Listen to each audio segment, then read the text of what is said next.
Welcome back to BT. With kids back to school and all the fall activities getting started, so have the requests for fundraising. So our parenting expert Gail Bell is here now with how parents can handle these tricky requests. Hi, Gail. Hello. So it is a tricky time of year, especially as is. things get going. You know, all of a sudden these requests keep coming in. How do we deal with these? Well, I think the number one thing that we can do as a family is make it part of the family budget.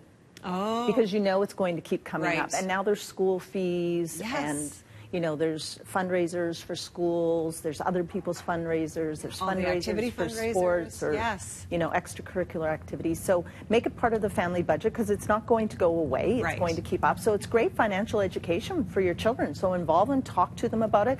And like anything else, make a plan. Yes. What's reasonable for your family? Because what we hear a lot that's happening is there's like, oh, you know, I want the book fair, I need $50 for the, and it's like, do you know how much money we spend already? And then it gets into that Right. negative and almost a blame shame, and we don't want to go there with our Right, kids. right. So make a plan, decide what works for your family, and then, like anything else, be consistent about it. Right. Okay. So give us the language. So what do we say Okay. when we've reached our budget max and now we have Right. to start saying no? So I encourage all parents to responsibly say no. Right.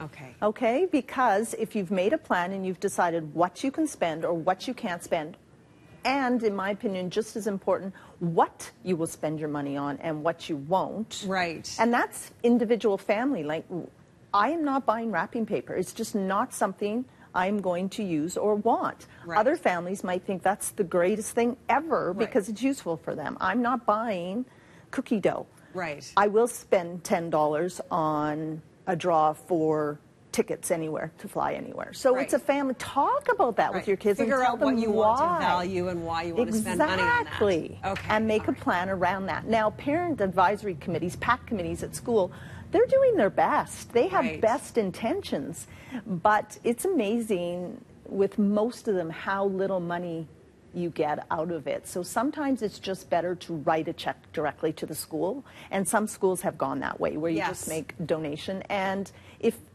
you don't want to do that, just responsibly say no. Nobody's judging you Right. about that Right. stuff. And then that's something that the kids need to learn how to do. And you're modeling again for the children, right? Totally. That is exactly it. You are teaching them when you say yes and when you say no, and you do it respectfully. So if someone comes to your door, a simple no thank you works. Right. And it's very clear. Everybody knows what that very means, clear. right? It's very And then clear. if the kids say, well, why did we say no to Mom? They seem so... You can say, remind them, right? We've had this conversation. We've had this conversation. Here's how we decided to spend our money and what we decided to spend our money on. Okay.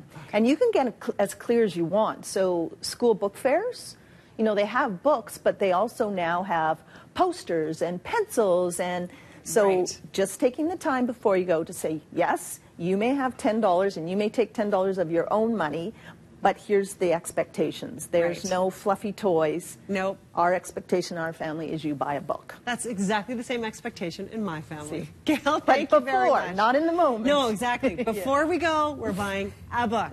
That's exactly how it goes. Gail, thank you so much. As always, fantastic information. We're going to go for a break here on BT. When we come back, we've got news, weather, and traffic. Stay with us.